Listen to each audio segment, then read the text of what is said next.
নমস্কার দর্শক বন্ধুরা, এম.এস. ক্রিয়েশন টেক এর পক্ষ থেকে এই চ্যানেলে আপনাদের জানাই সুস্বাগতম।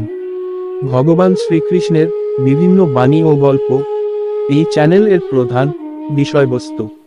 আপনি যদি নতুন হন তাহলে চ্যানেলটি সাবস্ক্রাইব করার অনুরোধ রইল সকলের কাছে।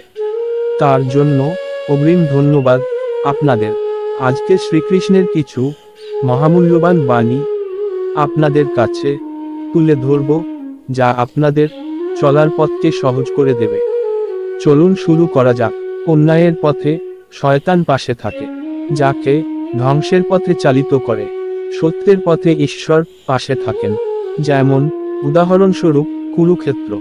দুর্যোধনের পরামর্শদাতা ছিল শকুনি, কিন্তু অর্জুনের পরামর্শদাতা ছিলেন শ্রীকৃষ্ণ স্বয়ং। জীবনে ঝামেলা যতই থাকুক, চিন্তা করলে বেড়ে যাবে, চুপ থাকলে কমে যাবে, ধৈর্য রাখলে শেষ হয়ে যাবে, আর ভগবানের ওপর বিশ্বাস রাখলে তা খুশিতে পরিবর্তন হয়ে যাবে।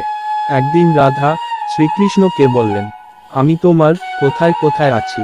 শ্রীকৃষ্ণ উত্তর দিলেন, তুমি আমার হৃদয়ে, হৃদস্পন্দনে, আমার শরীরে, আমার মনে, সব জায়গায় আছো। রাধা জিজ্ঞাসা করলেন, তাহলে এবার বলো, আমি কোথায় নেই? শ্রীকৃষ্ণ মৃদু হেসে উত্তর দিলেন, আমার ভাগ্যে। গীতার বাণী, অমূল্য ধন যে ধরে কৃষ্ণের চরণ, যে করে হরির নাম, সে হবে পুণ্যবান। যে পড়বে গীতার উক্তি, তাহার হবে পাপ মুক্তি। কলিযুগের সন্তানরা নিজের বৃদ্ধ বাবা মার প্রতি দায়িত্ব অস্বীকার করবে। সামান্য টাকার জন্য বা খুব ছোট ছোট ব্যাপারে মানুষ মানুষের প্রাণ নিতে দ্বিধাবোধ করবে না।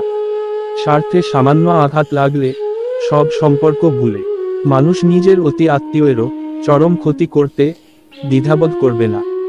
আমরা জীবন নিয়ে যতই পরিকল্পনা করি না কেন, সব শেষে সেটাই হবে যেটা ঈশ্বর চাইবেন, আর সেটাই কল্যাণকর হবে। জীবন না ভবিষ্যতে আছে, আর না আছে অতীতে। জীবন তো কেবল এই মুহূর্তে আছে, অর্থাৎ এই মুহূর্তের অনুভব করাকেই জীবন বলে। যার জন্ম হয়েছে তার মৃত্যু নিশ্চিত। আজ এই পর্যন্ত, শেষ পর্যন্ত সাথে থাকার জন্য সকলকেই ধন্যবাদ।